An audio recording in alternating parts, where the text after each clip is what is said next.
ప్రకాశం జిల్లా దోర్నాల సమీపంలోని పూల సుబ్బయ్య వెలుగొండ ప్రాజెక్టును సిపిఎం కేంద్ర కమిటీ సభ్యులు బివి రాఘవులు మంగళవారం పరిశీలించారు. ముందుగా రెండో సొరంగంలోనికి కొంత దూరం వెళ్లి అక్కడ చేసిన పనులను పరిశీలించారు.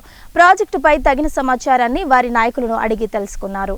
అనంతరం మొదటి సొరంగం చెంతకు నడకదారిలో చేరుకుని సొరంగాన్ని పరిశీలించారు. తదుపరి ఆయన మీడియాతో మాట్లాడుతూ, ఇటీవల ప్రాజెక్టుకు మంత్రులు వచ్చి హడావిడి చేసి నిన్నటి బడ్జెట్లో కేవలం ముష్టి వేసినట్లు 394 కోట్లు కేటాయించడం ఇక్కడి ప్రజలను మోసం చేయడమే అన్నారు. ప్రాజెక్టును అనాథలా వదిలేశారన్నారు.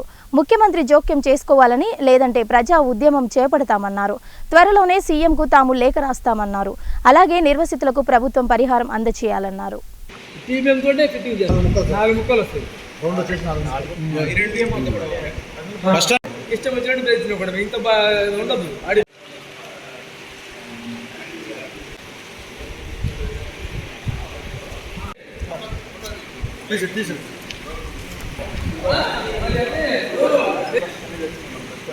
వెహికల్స్ తిరిగాయి ఇవన్నీ బాగా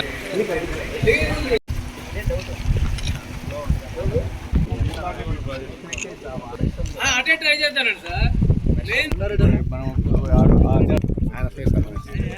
ఎంత కుర్రోడు మరి